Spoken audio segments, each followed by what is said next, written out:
Olá, um abração, seja bem-vindo a mais um Poder Político com a produção da Elive Produções, participação do Marcos Vieira, tudo bem, Marquinhos? Tudo jóia. Lucivan Machado, ok? Ok, graças a Deus. Maravilha. Bom, nós estamos acompanhando os candidatos a prefeito, participando de muitas lives, de muitas entrevistas nas emissoras de rádio, todas fizeram de alguma forma entrevistas com os candidatos.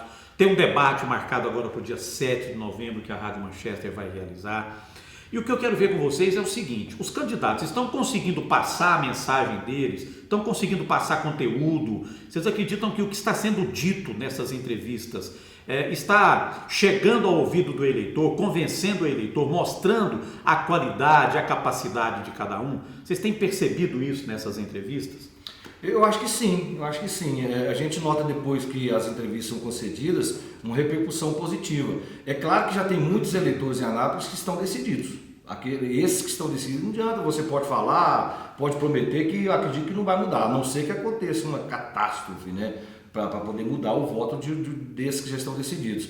Mas no mais eu vejo que sim, é claro que ainda tem muitos indecisos, mas tem muitos eleitores que estão acompanhando sim, bem atentamente o que eles estão prometendo, o que é viável, porque tem algumas promessas aí, meu amigo, de candidatos que com certeza não serão cumpridas. Então o eleitor está observando bem isso, eu acho que está passando sim para o eleitor o que os candidatos vêm mostrando, né, durante essas entrevistas. A gente conversava com um candidato a prefeito, ele confidenciou que está complicado de chegar no eleitor, assim, no tete a tete, para pedir o voto. Então o recurso tem sido aquilo que a gente tem discutido muito aqui no Poder Político, rede social, a mídia tradicional através do programa na televisão, porque assim, o candidato Luciano falou, daqueles que já têm o voto definido, o candidato passa na porta da casa dele numa carreata, bacana, ele vai ver o candidato, vai cumprimentar, mas tem aquele que quer saber de alguma proposta que vai ser importante para a região dele, para a rua dele, para melhorar, enfim, a vida dele. Então eu acho que entrevista, debate, rede social, programa eleitoral tem sido fundamental nessa campanha da pandemia. Até porque hoje em dia não tem mais aquele chamado comício, quer dizer, não é de hoje, já vem de algum tempo, já que praticamente as pessoas não têm interesse pelo comício. Então, e agora piorou com a da pandemia, que poucas pessoas estão recebendo candidatos. A gente notava nas eleições passadas, eu sou amigo do candidato tal, então eu vou reunir meus vizinhos na minha casa, vou convidar o candidato para que ele possa falar para 30, 40 pessoas. Devido à pandemia não tem isso mais, então, meu amigo, tem que ser através dos meios tradicionais mesmo, é claro, das redes sociais também, através das entrevistas concedidas nas emissoras de rádio. E tem a questão do conteúdo dos planos de governo. Eu olhei, vi todos os planos de governo, vocês também já analisaram os planos de governo dos candidatos a prefeito. Eu achei muito superficial, não sei se vocês tiveram essa impressão também.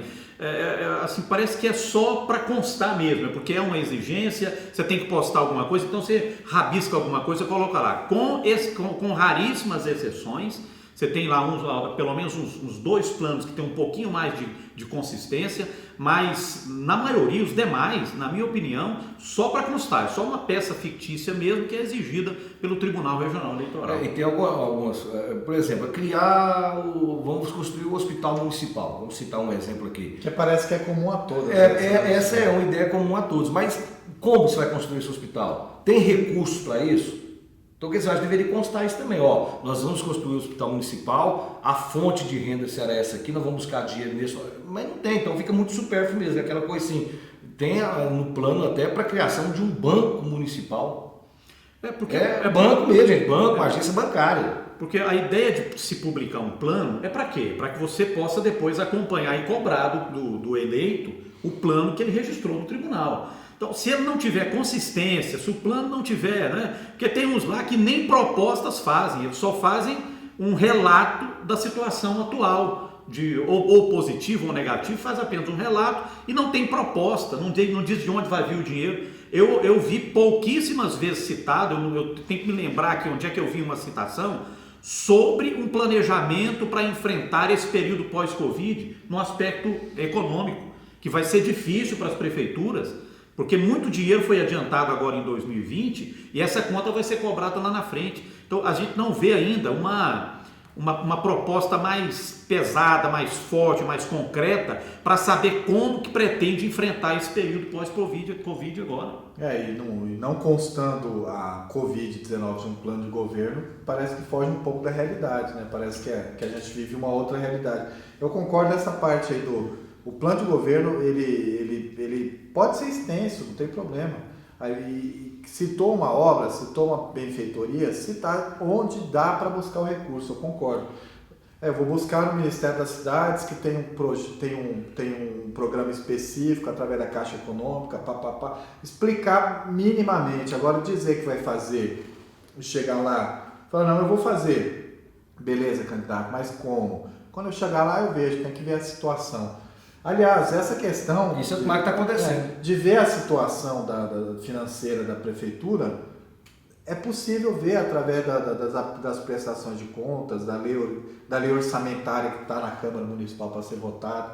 Eu acho que não precisa, o candidato não precisa ficar no escuro, assim, dizendo que ele vai começar a ver a coisa no dia 1º de janeiro. Agora tem um detalhe, eu tenho acompanhado também, não é só Anápolis não.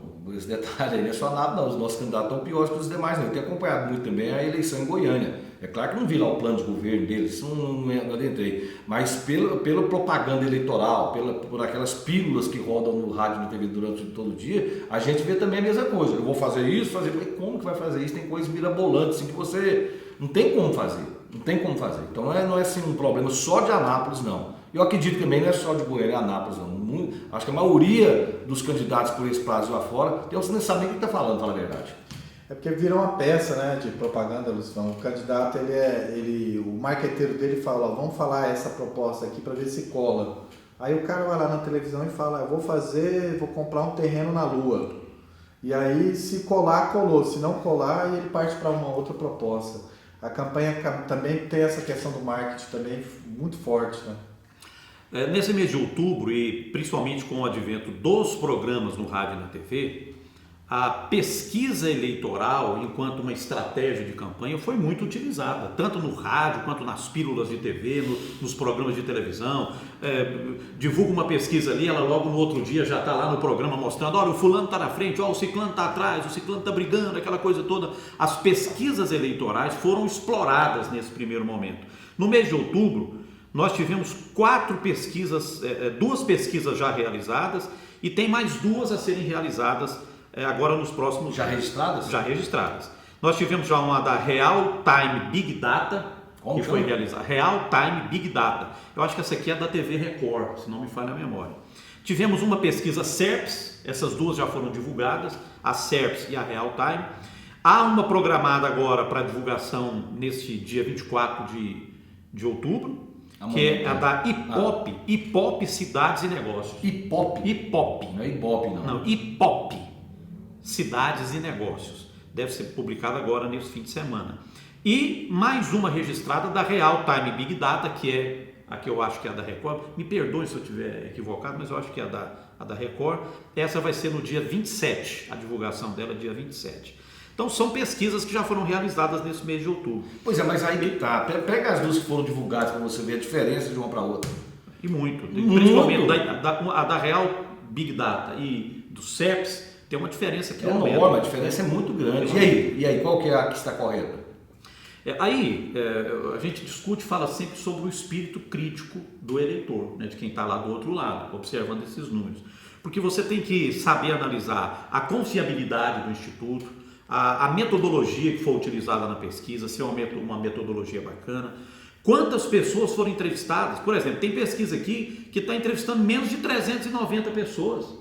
Qual é a confiança que uma pesquisa que entrevista 300 e poucas pessoas podem passar? Nós sabemos que existe uma proporcionalidade, você não precisa ouvir 220 mil eleitores em Anápolis para saber qual é a opinião deles. Você pode ouvir 500, 600, 1000 eleitores, que ela dá uma margem de confiança razoável. Mas menos de 400, nós entrevistamos agora recentemente o Gilmar Pires, né, e ele é o diretor do Instituto Voca, que é de Anápolis e realiza pesquisas, e ele dizia sobre a dificuldade de confiabilidade em pesquisas com menos de 500 entrevistados. Ele, por exemplo, diz que o parâmetro dele é entrevistar no mínimo 1000 pessoas. Então, isso tudo tem que ser olhado numa pesquisa, Marcos. É porque parece que um número muito baixo, a margem de erro fica muito alta, né? E aí você não mede a realidade, você tem uma margem de erro extensa, o candidato ele pode estar com 3 ou ele pode estar com 11. Eu vi em pesquisa que a margem de erro é 5%. Aí, por exemplo, você da pesquisa sabe que está com 13, mas na verdade você pode estar com 8 ou pode estar com 18. Não, tem uma variação que pode chegar a quase 10%. Aí, 5 para cima, 5 para baixo. Se o outro candidato embaixo variar também, ou para baixo ou para cima, pode mudar a estrutura de uma colocação na pesquisa eleitoral. Então, olha, é preciso ter muito cuidado com os números e saber ter esse olho crítico na hora de observar uma pesquisa, porque a pesquisa, confiável ou não, ela vai ser usada como instrumento de campanha. Ela vai estar lá, todo dia divulgando, você tem que olhar, tem que ter cuidado. O que estiver na frente, é claro. Não, eu já vi até alguns que não estão publicando, dizendo que estão subindo, eu estou subindo, eu estou chegando, vou para o segundo turno, né? Então tudo isso faz parte. Mas tem que tomar cuidado com números. O que a gente tem dito aqui de maneira frequente desde antes do início da eleição é de que o eleitor ele tem que buscar subsídios para decidir. Ele tem que ver plano de governo, ele tem que ouvir entrevista, ele tem que saber com quem o candidato anda e ele tem que ter um espírito crítico em relação também às pesquisas. A pesquisa, óbvio, é um instrumento de propaganda para aquele que está na frente e é um instrumento importante para os veículos de comunicação que são usados aí, a Record, o Popular, eles utilizam para poder gerar audiência para eles. Mas também as pesquisas aqui em Anápolis, em qualquer lugar, elas devem entrar no pacote aí do candidato para ele dar uma analisada de uma maneira global. A pesquisa não vai definir o voto do candidato, mas ela pode ser um instrumento também tomando esse cuidado, né? O total cuidado de saber margem de erro, instituto, etc. Agora a pesquisa, eu tenho uma visão que a pesquisa ela pode sim influenciar no voto do eleitor. Não, porque tem aquele eleitor que fala o seguinte: já ganhou mesmo esse candidato, ele está muito à frente do segundo colocado, vou votar nele. Eu vou perder meu chamado voto útil, né? Eu não vou perder meu voto. Por isso que eu acho que o eleitor ele tem que ter esse cuidado de analisar e definir o voto dele, utilizando várias questões, plano de governo, entrevista, companheiros do candidato, pode utilizar até a pesquisa, mas ela não pode ser decisiva, senão é um instrumento de propaganda que acaba dando certo para o candidato. E não é só isso, a gente quer um futuro, uma cidade que tenha um gestor que entenda de fato o que precisa. E olha, você pode entrar no site do Tribunal Regional Eleitoral e acompanhar, por exemplo, a metodologia das pesquisas. Quem está fazendo a pesquisa, quem contratou, quanto a pesquisa custou, quantas pessoas vão ser ouvidas, a metodologia, os bairros onde os pesquisadores vão pesquisar, onde tudo tem que estar lá, né? Está tudo lá, tem que estar, é obrigatório. É só você entrar no site do tribunal, você vai lá na aba de eleições 2020, pesquisas eleitorais, pesquisas cadastradas, registradas. Você vai lá entrando no site Goiás, até você. Anápolis. Aí depois você coloca lá que é a eleição municipal, que é a eleição em Goiás, que é a eleição em Anápolis e o período que você quer buscar. Quais pesquisas foram feitas ou foram registradas nesse Agora período. só um detalhe, a Justiça Eleitoral busca saber se isso está sendo confirmado mesmo. Por exemplo, nós vamos fazer pesquisa no Jundiaí, no Recanto do Sol, blá, blá, blá. A Justiça Eleitoral ela acompanha isso aí? Eu acho que não. Não, assim, se houver uma denúncia. Se houver uma denúncia, se houver uma discrepância, por exemplo, muito pesada de números, certamente alguém vai denunciar, pode fazer uma denúncia sobre a pesquisa, né?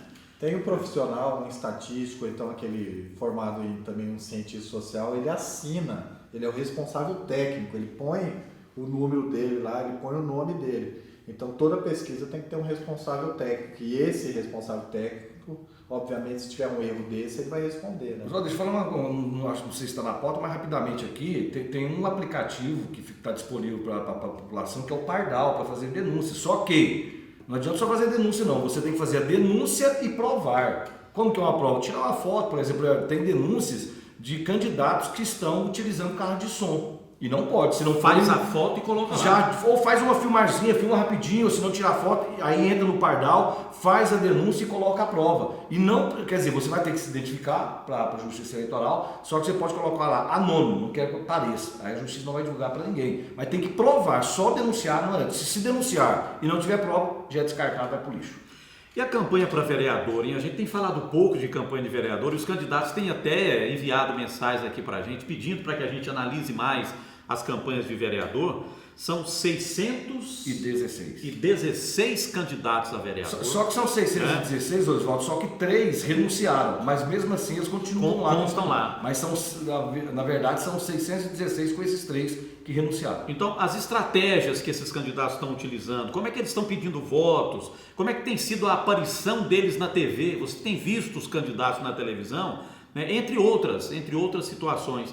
Os candidatos têm reclamado das dificuldades de terem acesso ao eleitor. Essa semana teve um candidato que me ligou perguntando como que, uma vez que eu trabalho na Rádio Manchester, ele perguntando como que é feita essa divulgação dos nomes no rádio e na TV. Se é a rádio que menciona quem vai primeiro, quem não vai, porque segundo ele até hoje o nome dele não apareceu. Eu falei, não, meu amigo, isso é com o seu partido, é o seu partido que direciona pra gente, para que seja divulgado. Ele estava nervoso, já está quase acabando a eleição e ainda não apareceu nenhuma vez na TV e nem no rádio. Eu falei, é problema do seu partido, porque tem alguns partidos que eles colocam sim de forma isonômica mesmo, mas tem uns que não. Eles veem aqueles candidatos que têm um potencial maior eleitoral, de voto, e aí eles carregam mais sobre ele. Mas aí é problema do partido, né?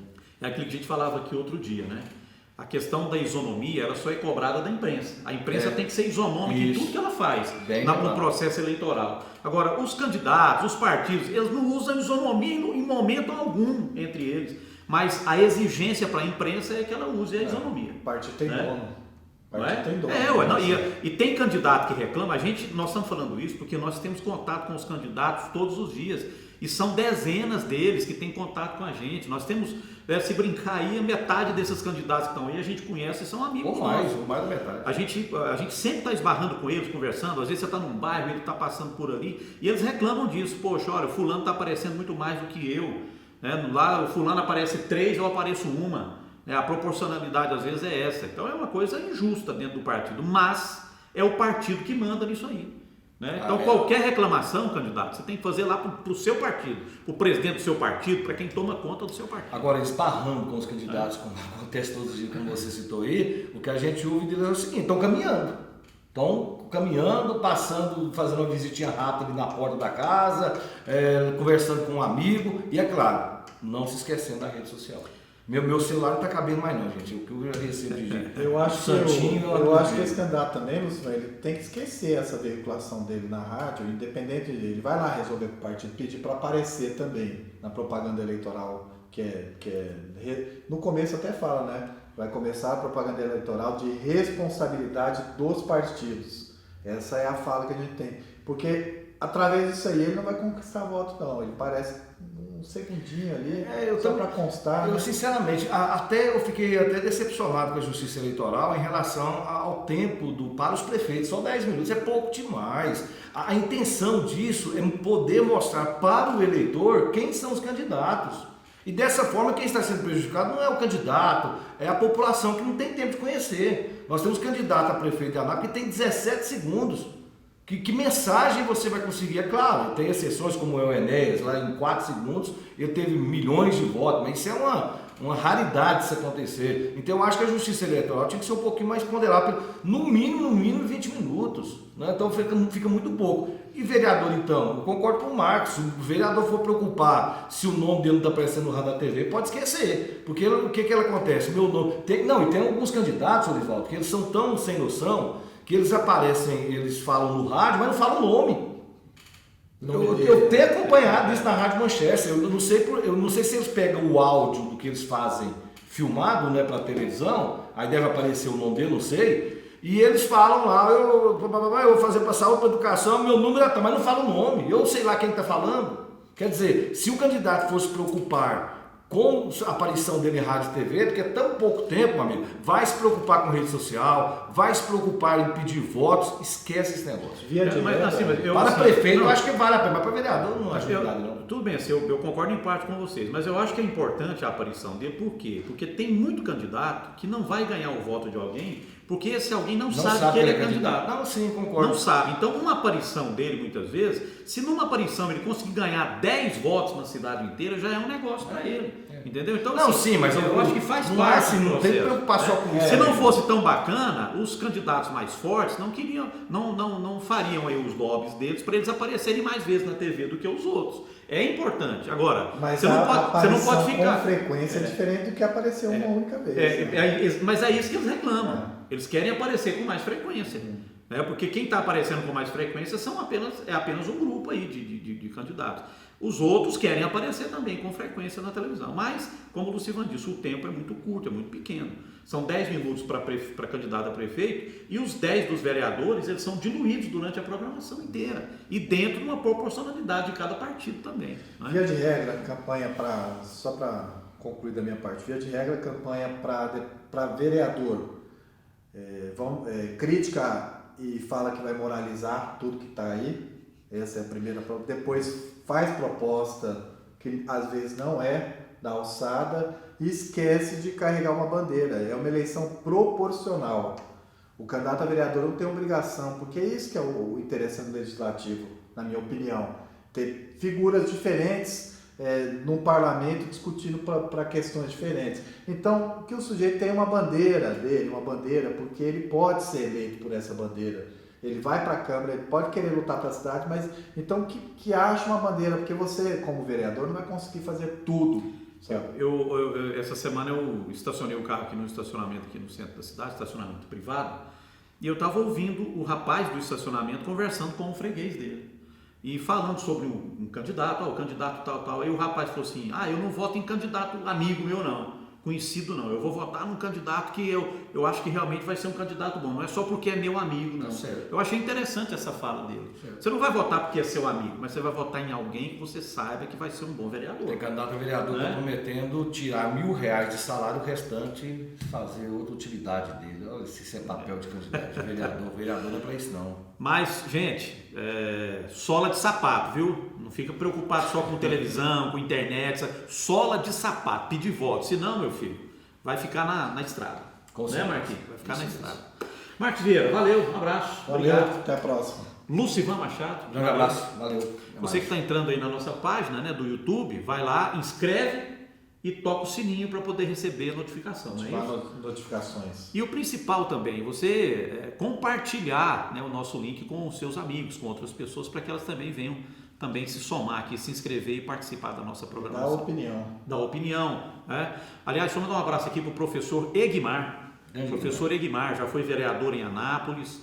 O professor Egmar, a gente conversava nas redes sociais agora, contando histórias incríveis daquela época em que havia uma disputa muito grande aqui em Anápolis, ainda logo depois da ditadura, no finalzinho da ditadura, no começo da redemocratização, houve um período muito bacana, né, de diálogo dos partidos, buscando espaço, aquela coisa toda. Ele lembrava aquilo ali. Um abraço para o professor Egmar e a todos que estão ligados, acompanhando a gente.